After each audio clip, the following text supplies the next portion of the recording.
Welcome to the 4th Annual Keys to Democracy. This is not how we wanted to meet. Getting together, sharing laughs, and hearing your insight is one of the best things about being a Trumbull Democrat. To say this year has been unusual is an understatement, but it's critical we don't get distracted. We must remain focused on Trumbull and get out the vote this November. Thankfully, you didn't pay money to hear from us all night.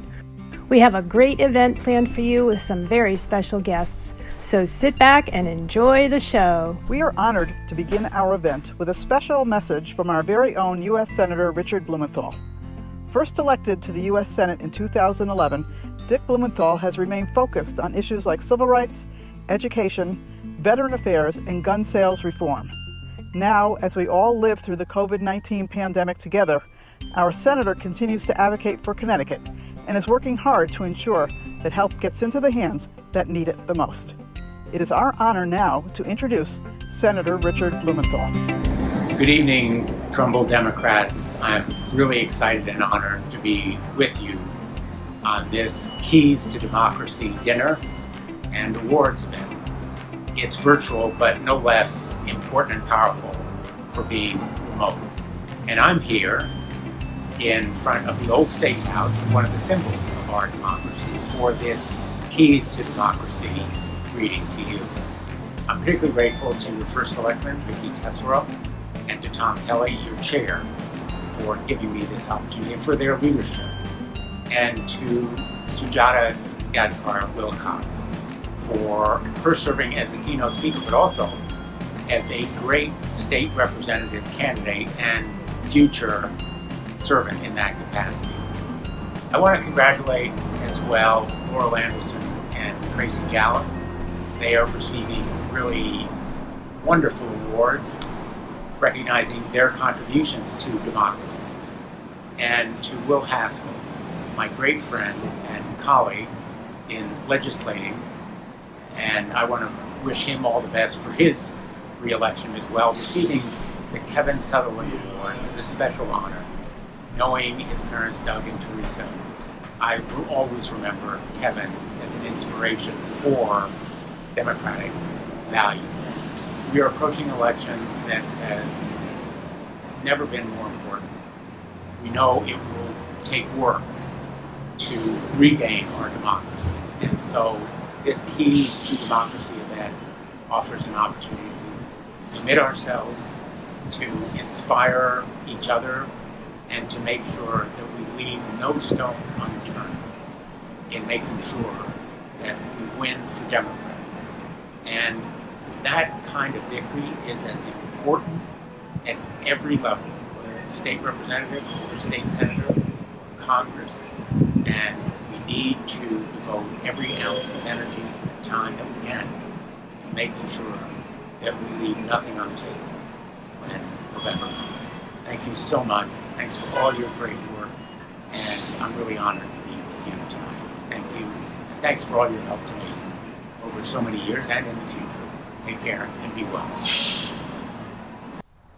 Good evening. I'm Carla Volpe, and I am proud to be the Democratic nominee for the 134th House seat that includes Trumbull's 4th District. It's time for some new, creative voices in Hartford, and as a public school teacher, I will bring a unique perspective to the legislature. It's time Trumbull had a representative that truly reflects the town we live in. And now, please join me in saying the Pledge of Allegiance. I pledge allegiance to the flag of the United States of America and to the republic for which it stands, one nation, under God, indivisible, with liberty and justice for all. To sing the national anthem, please welcome Michael Lepore. Michael Lepore is an actor, singer, songwriter, and computer geek, and a Star Wars enthusiast. He is a Hofstra University alumni with a BA in drama and a minor in musical theater, with an additional BA in computer science, just to keep him unreasonably busy. While attending Trumbull High, Michael was awarded the Connecticut High School Musical Theater Award for Outstanding Supporting Actor in 2014 and 2015. In 2016, he is awarded Outstanding Lead Actor. Michael is currently a cast member in Broadway's production of Sing Street and is eagerly awaiting the return to the stage. Thank you, Michael, for joining us tonight. Thank you, Carla. Oh, say, can you see by the dawn's early light what so proudly we hailed at the twilight's last gleaming, whose broad stripes and bright stars through the perilous fight o'er the ramparts we watched were so gallantly streaming, and the rocket's red glare, the bombs bursting in air, gave proof through the night that our flag was still there. Oh, say, does that star-spangled banner yet wave o'er the land of the free and the home of the brave?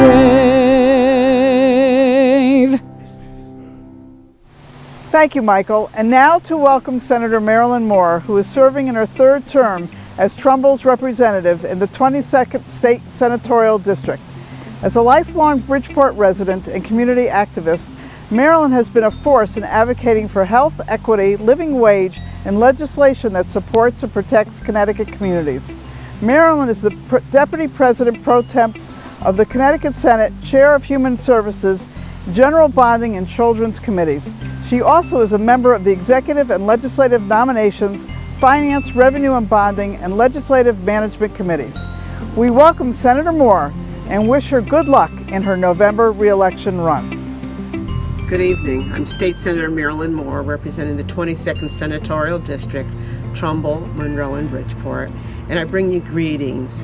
I believe it's so appropriate during this COVID-19 to have these meetings virtually, but I also think it's important for us to celebrate the great things that are going on in our town, considering the conditions we're living under this COVID-19 pandemic. First of all, I want to salute the chairs of the committee and say, well done for pulling this together in the midst of all the other responsibilities that you may have. And then I look forward to hearing our keynote speaker, Sujata Wilcox, and give her talk this evening. And I also hope to be looking forward to serving with her as she serves the 123rd District of Trumbull in the state legislature. So, on to our honorees. They've done such great work in the community. It's my honor to say congratulations to both of you, to Tracy Galla and to Laurel Henderson for the Keys to Democracy event this evening and for your being honored for those awards. And then to my colleague in the Senate, Will Haskell, I salute you. You are a bright, you are a smart, you are a very great colleague to have and to work with. And I appreciate the work that you're doing in your first term in the Senate. And I salute you for receiving the Sutherland Inspiration on Democracy Award. And to all the people who have joined us this evening, I wish you good health. I pray that you will enjoy the evening and that you will celebrate the good works of the three people that we're honoring. And once again, I thank all of you in Trumbull, and it is an honor to serve. Thank you. Tonight, it is my privilege and honor to introduce a woman whose impressive credentials and commitment to the fundamental principles of fairness and dignity for all make her an inspiration to all who know her. She is a professor of constitutional and human rights law at Quinnipiac University, a successful lawyer, a Fulbright scholar, a fellow with the Oxford Consortium on Human Rights, and a recognized new leader by the Carnegie Council for Ethics and International Affairs. She will be a potent force in Hartford. She is also a wife, a mother, and a devoted community volunteer. She has collaborated with students and local community organizations throughout Connecticut.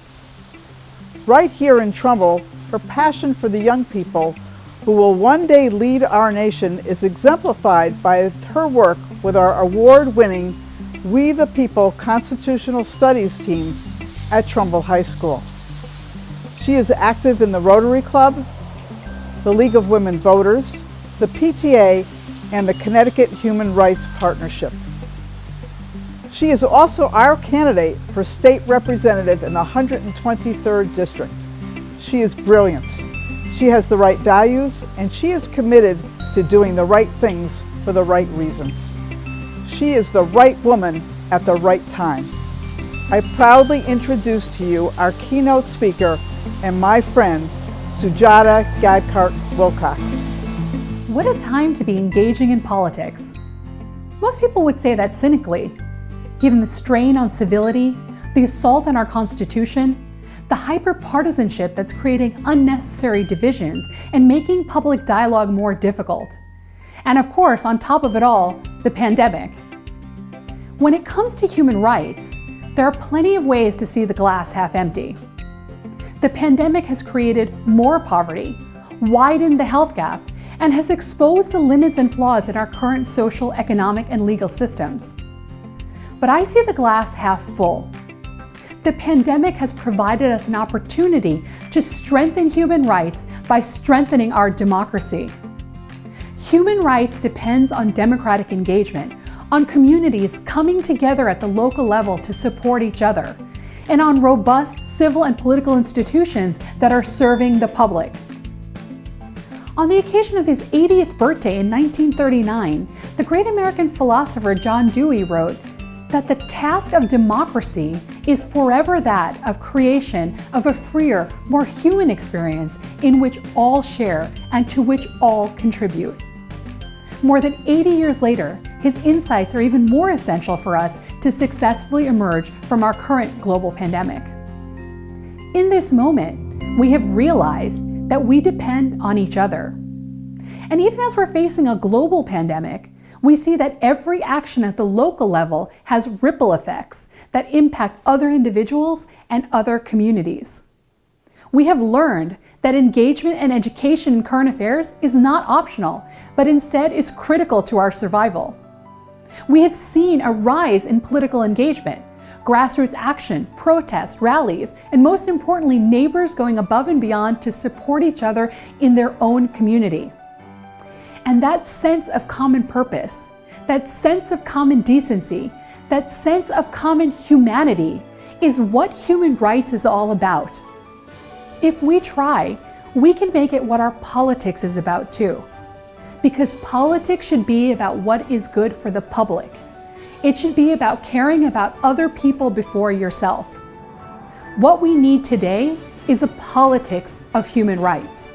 A politics of human rights is a politics of empathy rather than ridicule, a politics of kindness rather than spite, a politics of decency rather than invective, a politics of community rather than division, a politics of inclusion rather than tribalism. A politics of human rights protects children rather than tearing kids from their parents at the border. A politics of human rights keeps people from harm rather than sending them into the teeth of a pandemic. A politics of human rights says there is no such thing as the acceptable loss of a human life. Today, we're bombarded by the politics of doubt. We doubt whether we can understand one another. We doubt the moral goodness of those who disagree with us. We doubt whether others can act with goodwill. And that doubt in our system is corrupting our basic values. It is undermining democracy. It is destroying our public institutions at the local, state, and national level. But in the midst of this doubt, a politics of human rights will reinvigorate us. It will produce a meaningful democracy, and a strong democracy can, in turn, protect human rights. When we understand how our circumstances and interactions shape our individual experiences, we can again see the value of local community responses in a crisis. As it turns out, we really do depend on each other. Despite the politics of doubt and division, if we look carefully, we can see people practicing this politics of human rights. In the midst of the pandemic, we can see ourselves rediscovering our sense of community, our sense of common purpose. We have remembered that we rely on a broad social network for food distribution, medical treatment, and employment in ways that we were only vaguely aware of before. Right here around Trumbull, our neighbors shop for one another and donated large amounts to the food pantry. People sewed masks for complete strangers. Teachers worked well beyond school hours to support students and parents. People donated personal protective equipment and fresh produce to local organizations. And Girl Scout troops, faith-based organizations, and social service organizations, including the Trumbull Rotary Club, Trumbull YMCA, Trumbull Helps, and Impact Trumbull, came together to support families in need and first responders. Local communities have responded to critical needs and served so many by building networks, partnerships, and extending community relationships. If I've learned anything about education during this pandemic, it's to appreciate its potential to inspire students and create community. My daughter Ishika was in 2nd grade when the pandemic hit. She was upset not to see her friends, frustrated about being cooped up at home, and unfamiliar with the prospect of doing work on the computer. Wynn and I, like so many other parents, worried about how she could learn anything in this unfamiliar online environment. But her teacher, Mrs. Craw, focused on creative lesson plans.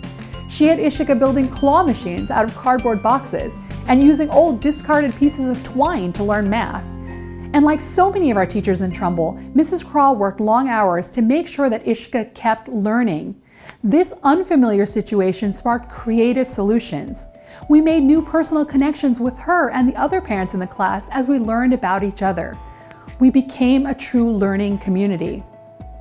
I want you to take a moment to think about who in your life went out of their way for you. Who took the time to care about you before themselves? Who worked long hours to make sure that their community, rather than their own personal interests or the profits of their own business, came first? Putting your community before yourself isn't just about education, it's also about human rights. It's also about democracy. All three of these, education, human rights, democracy, require having compassion for other people. They require unity rather than division.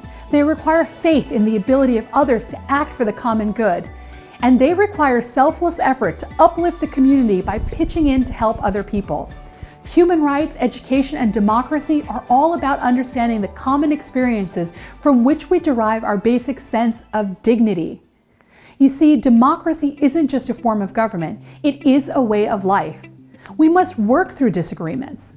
Democracy is the end result of a political culture that values compromise after reasoned deliberation. True democracy is the politics of human rights. In recent years, our increasing partisanship has severely restricted our ability to use deliberation to create consensus. Despite the increasing divide on the coronavirus, there's still an opportunity to come together and decide how to overcome and to rebuild. Like Dewey, I believe in the capacity and potential of individuals to work through disagreements and dilemmas by engaging in their local community and in politics. Since our political future is not written yet, we need to focus on the behaviors and practices that can open up new possibilities for meaningful political action. That begins with dialogue and deliberation. The day after tomorrow, September 15th, is the International Day of Democracy. I ask you, what will you do to practice the politics of human rights? How will you preserve democracy? How will you prioritize the needs of your neighbors over your own immediate needs? Will you donate to the food pantry? Will you check in on an elderly neighbor? Will you make a donation to an organization that rejects the politics of division? Will you make phone calls to support candidates who will bring our country together? Because you can do it. You can ensure that we take back our democracy. You can reinvigorate our sense of common decency. You cannot sit on the sidelines. All you have to do is make an effort to put your community before yourself. That is the politics of human rights. That is democracy. And that is what I hope to bring to Hartford as Trumbull's new state representative.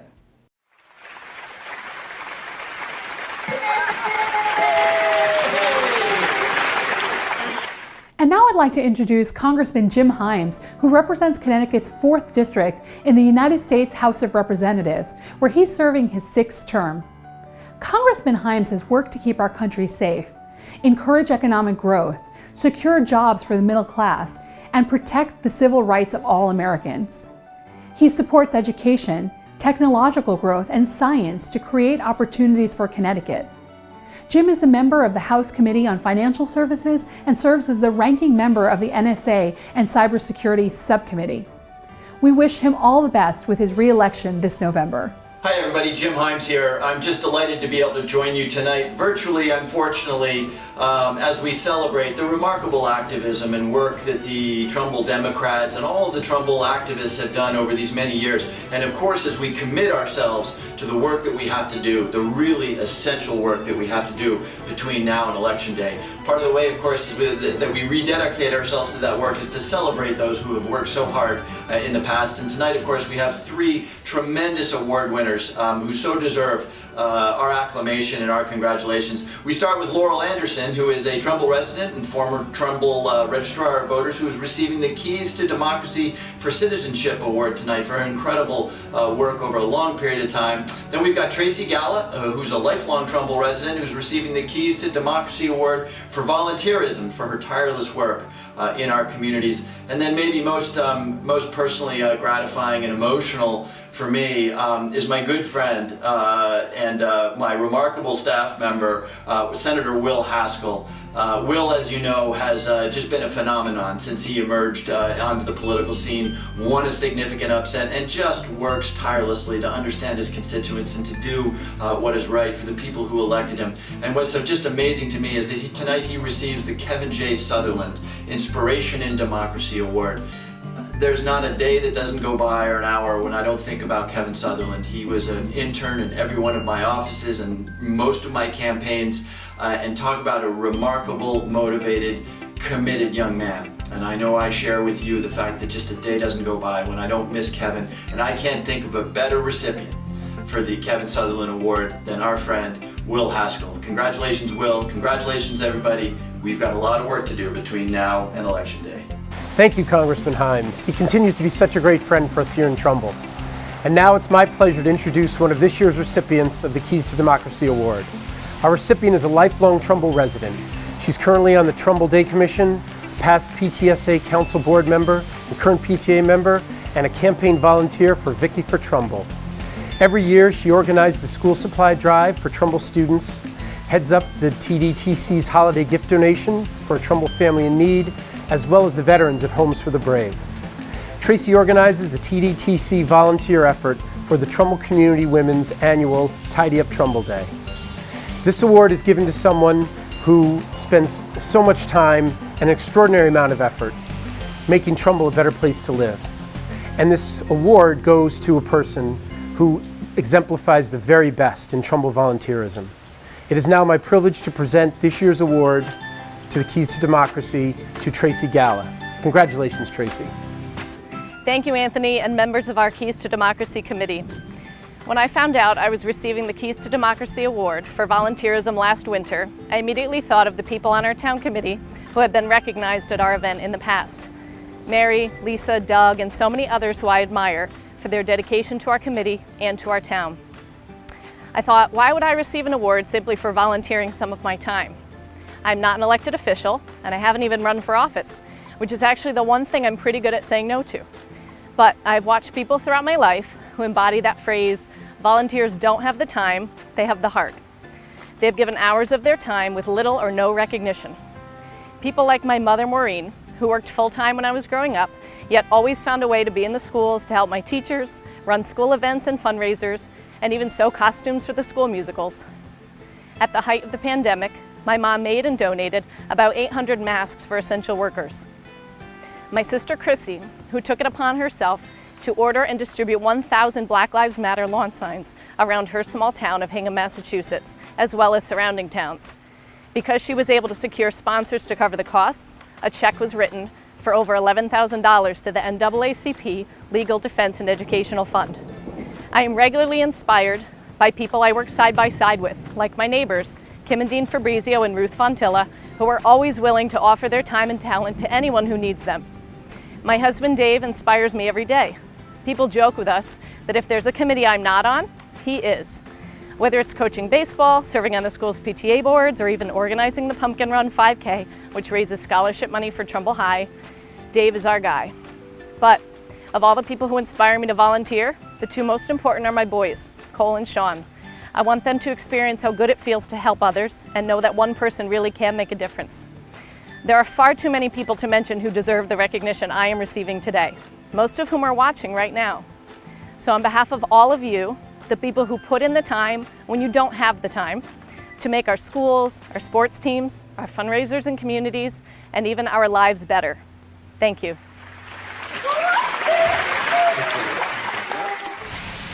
I am thrilled to present this year's Keys to Democracy Award for Citizenship. This recipient has proven an unceasing commitment to ensure free and fair elections in Trumbull for the past 10 years.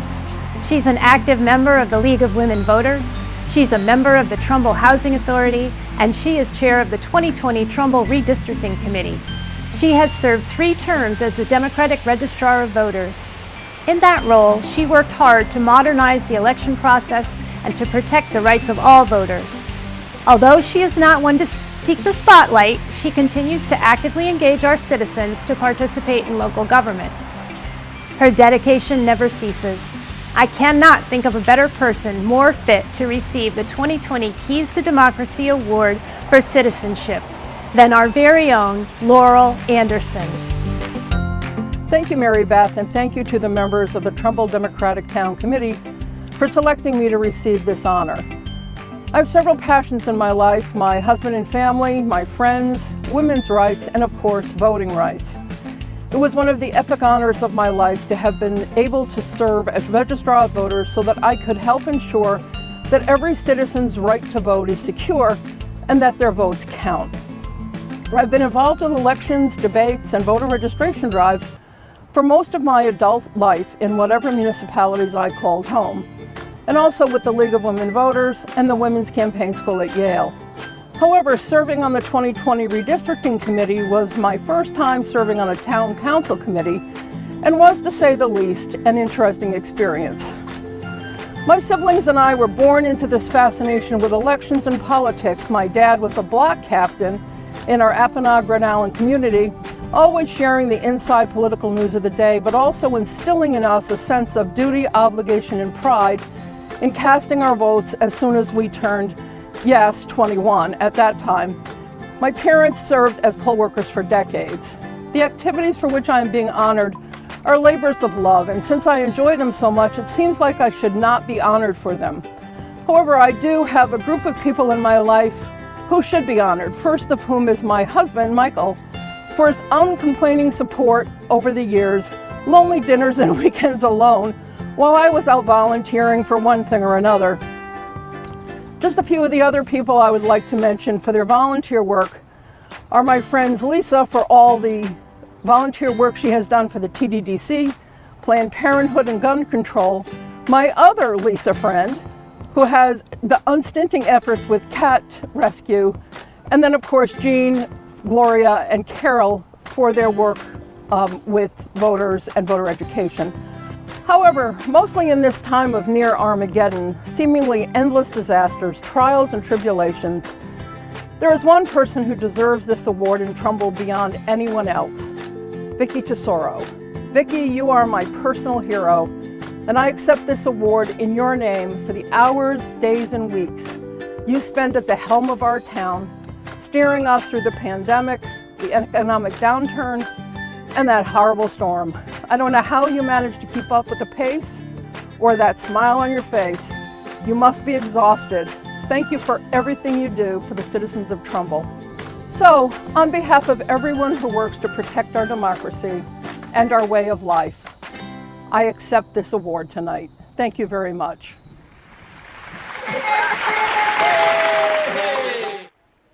It's hard to believe that it's been 5 years since we lost our precious son, Kevin, and it's hard to believe that we're sitting here tonight getting ready to present the 4th annual Kevin J. Sutherland Inspiration in Democracy Award. The pain of our loss never goes away, but as we have said many times, we are greatly comforted by the efforts of so many people who help us keep Kevin's memory alive and who keep working to extend Kevin's legacy by inspiring the next generation of public servants who are following in his footsteps. This award, created by our DTC, is a very meaningful part of that effort, and for that, we are very thankful. By now, I am sure most of the people watching this are familiar with Kevin's story. He grew up here in Trumbull and attended Trumbull Public Schools. He was a member of the 2009 We the People team at Trumbull High. And he first got involved in politics with Ned Lamont's 2006 Senate race against incumbent Joe Lieberman. From there, we got involved in Jim Hymes's first run for Congress here in the 4th Congressional District. Kevin went on to work on Jim Hymes's 2008 and 2010 campaigns out of Bridgeport.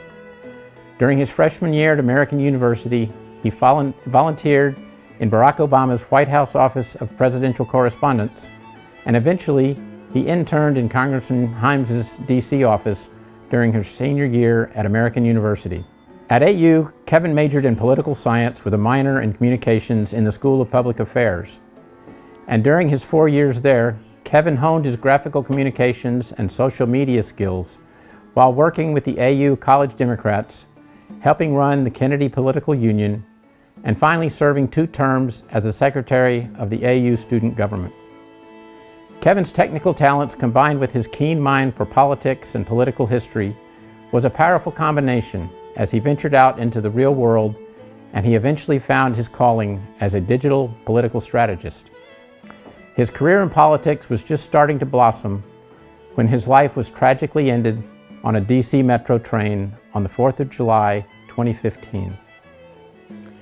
There are many things that made us proud of Kevin, but after his death, as we began to travel to DC for his memorial service and began to meet his friends, faculty members, and co-workers, we found so much more to be proud of. We discovered that while at AU, Kevin had developed into a valued and trusted leader, universally respected by friends and colleagues and faculty members alike. He was respected as someone who led by example, someone who mentored others and most often let them take credit. Kevin did not seek the limelight, but instead preferred to build teams to work for causes he believed in. And so with the Kevin J. Sutherland Inspiration in Democracy Award, we seek to encourage future leaders who share those qualities that Kevin displayed. Leaders who are in politics for the right reasons. And I think we need those people today more than ever before. Before we present this year's award, I'd just like to share a passage from former FBI Director James Comey's book, A Higher Loyalty. I heard him read this passage on Chuck Rosenberg's podcast, The Oath, a podcast I highly recommend for anyone interested in entering public service. In the first chapter of his book, Comey writes that he learned at an early age that many of the things we think are valuable have no value. Whenever I speak to young people, I suggest they do something that might seem a little odd.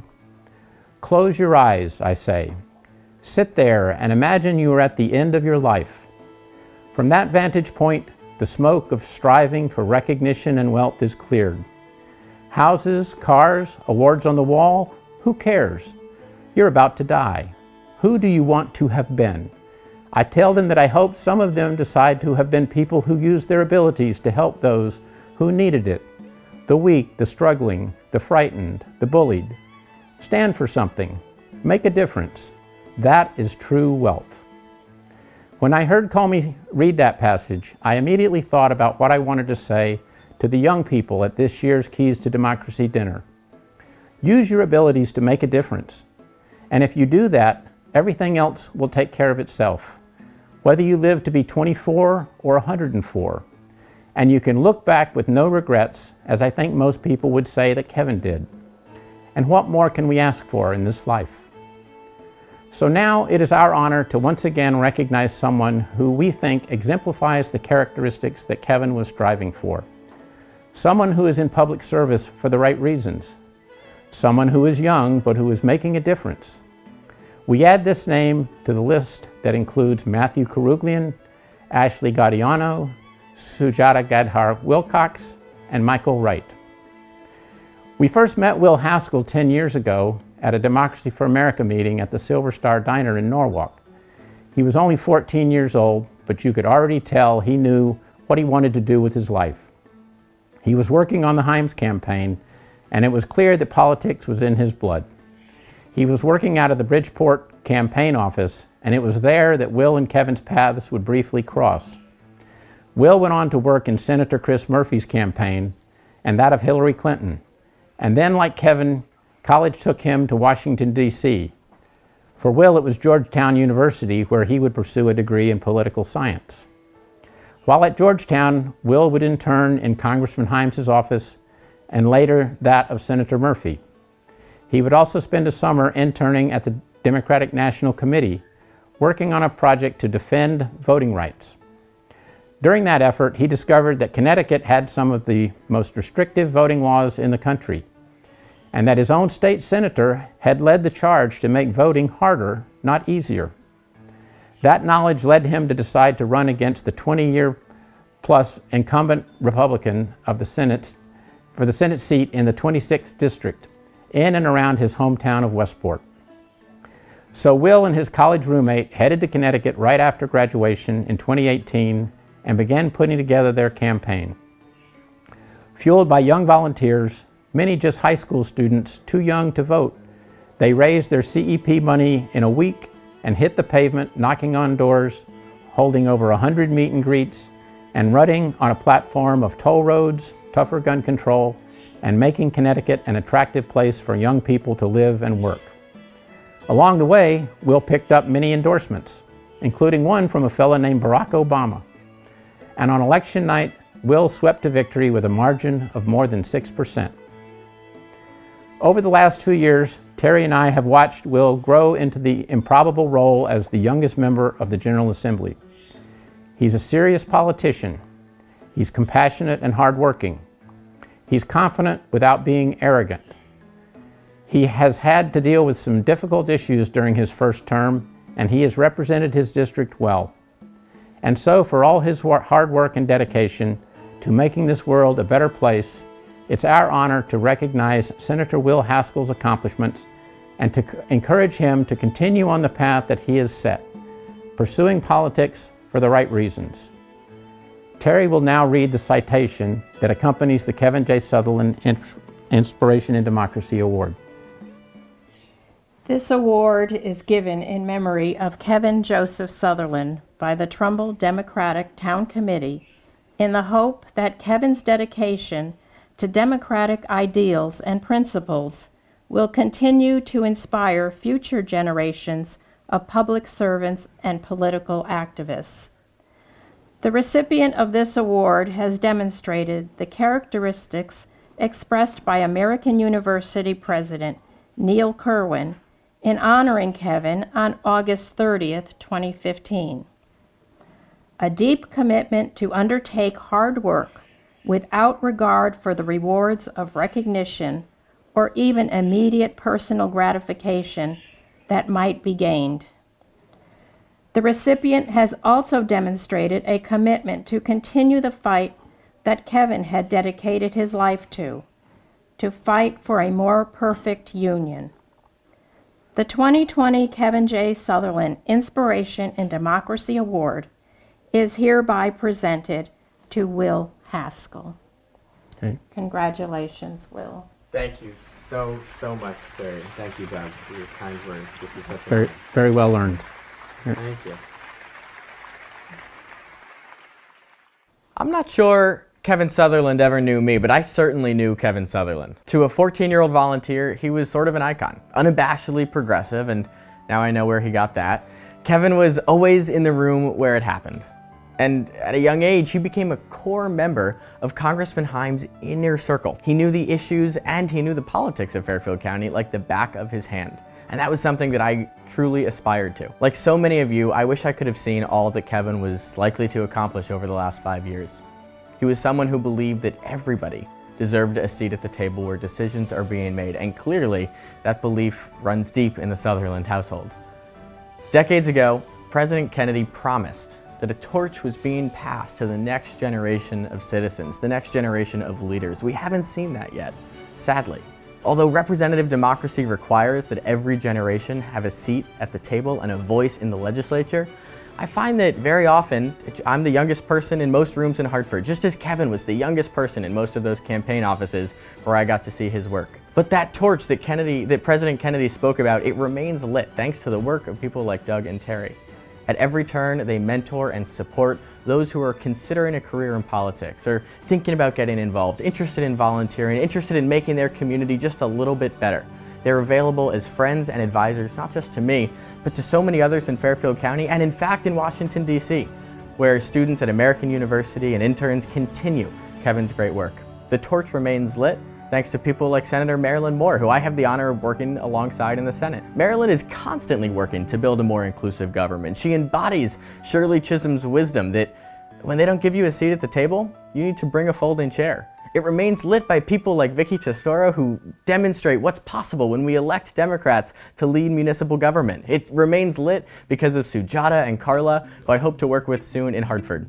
And finally, it remains lit because of the Trumbull DTC as they continue to work tirelessly on behalf of our community values that are lacking so much these days in our political arena: mutual respect, decency, honesty.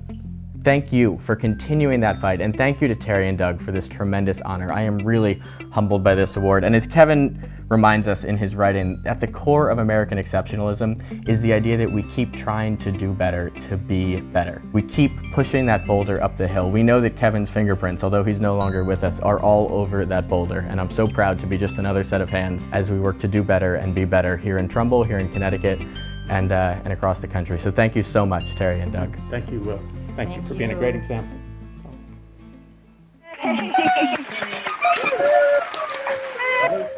First, I would like to congratulate our Keys to Democracy winners this year, Will, Tracy, and Laurel, and thank you for working for the Democratic Party.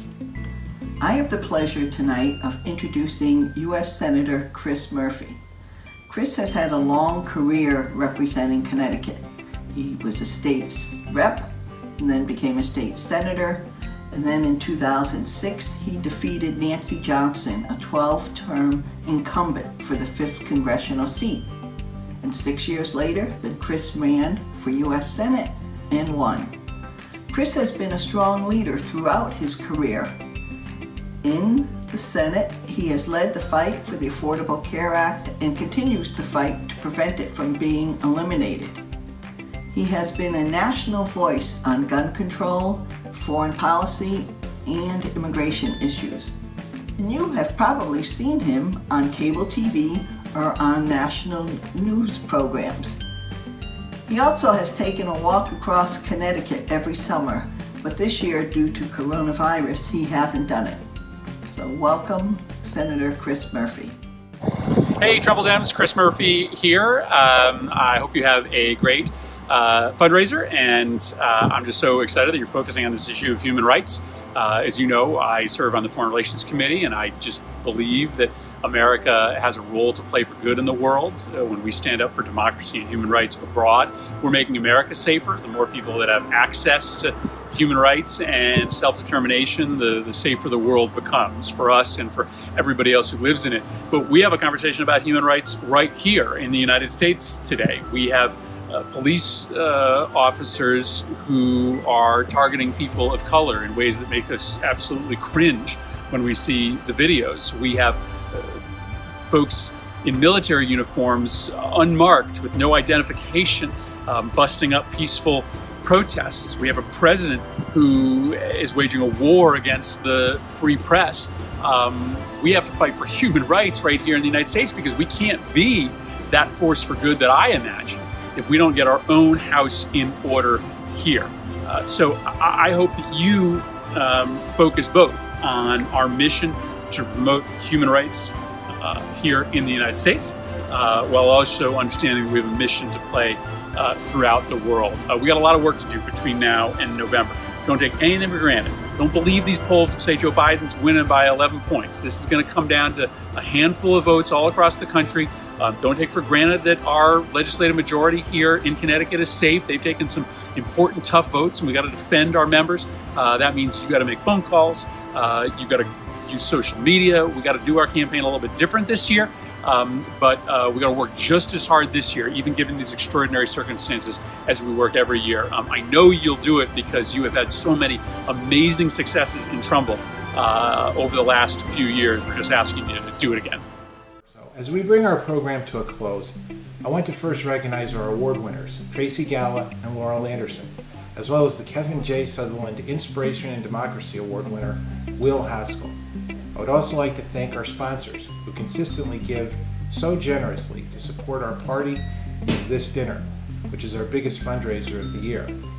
This event could not happen were it not for the efforts of all those who worked behind the scenes to make it happen. Even with the challenges of having to work remotely, they were able to pull this night together, and I'd like to thank them for all their efforts. I want to give a special thank you to Jens Holland, who shot so much video for this presentation and put this program together. The only thing bigger than his talent is his heart, and we appreciate him and Ivan and the entire Senthold Howland family. I want to thank Sujata for her incredible remarks this evening. Our entire town committee is behind you in this race in the 123rd, and we are so proud of you. Thank you also to our outstanding congressman in the 4th Congressional District, Jim Himes. We have such a steady leader in this district, and we are behind you again as you run for re-election to the United States Congress. I want to leave you with this thought. We have been waiting 4 long years for this election day coming up on November 3rd. We are now just 51 days away from that day. 51 days until the most important election in anyone's lifetime. Let us all resolve to work together in order to elect Sujata Gadkar Wilcox in the 123rd, Carla Volpe in the 134th, re-elect State Senator Marilyn Moore in the 22nd, and let us elect Joe Biden President of the United States and send Donald Trump back to Mar-a-Lago where he belongs. We can do it if we all pitch in and work hard for 51 more days. I know we can do it.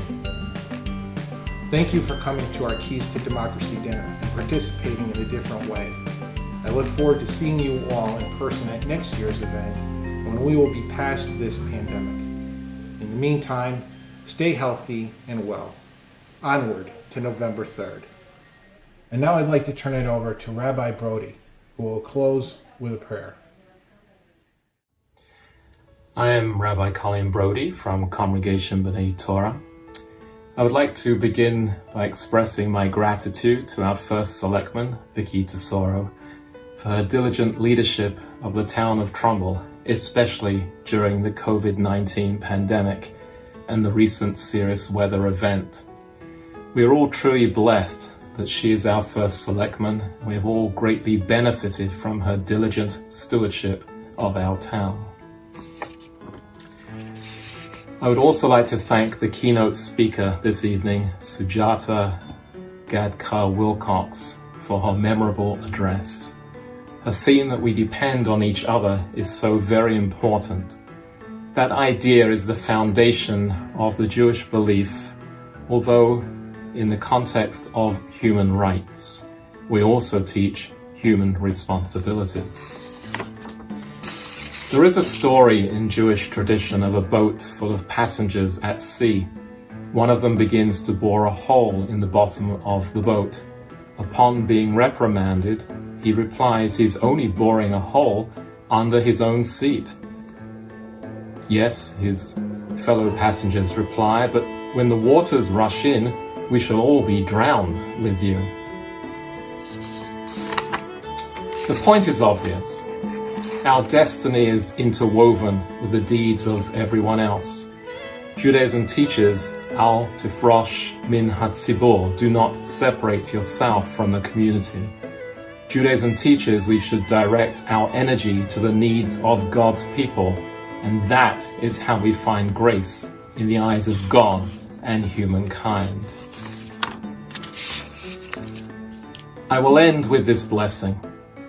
Almighty God, We invoke your blessings upon our first selectman, our keynote speaker, our honorees, and all who are gathered here tonight. Imbue us with wisdom and understanding, with a warm spirit of harmony and fellowship.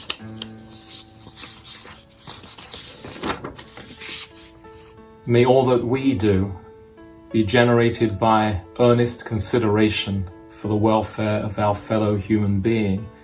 Inspire us to labor unflinchingly for the perpetuation of the American way of life, for the fulfillment of democracy, so that equality of opportunity may be assured for all those who live under the blessed banner of the Stars and Stripes, regardless of color, creed, gender, and sexual orientation.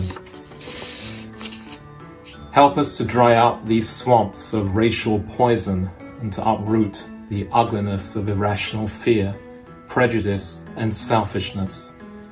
Imbue us with wisdom and courage to create a deep respect and responsibility for human dignity, to protect and preserve the rights and privileges of every person.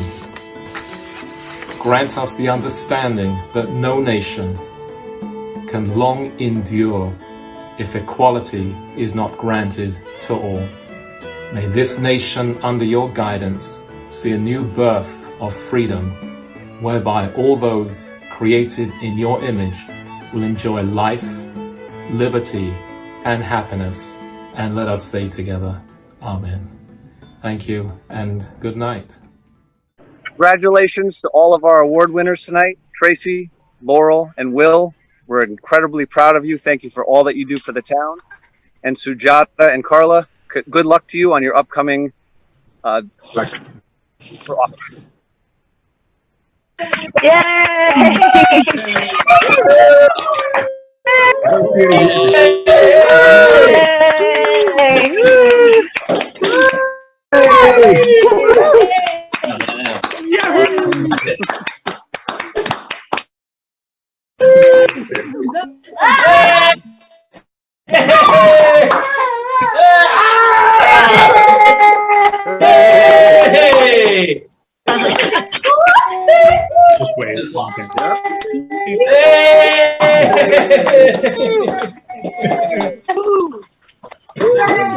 a message for Is that it? Okay, everybody, thank you. Congratulations. Oh, I didn't have record on. Just kidding. No. Right, we can leave. That was There's no great. music, unfortunately. That was great, guys. Dave, that was great. Thank you, everybody. I'm leaving the meeting now. Bye-bye. Bye. David. I'm still here. I can't get out of the meeting. I'm shutting it down. Bye, everybody. Bye.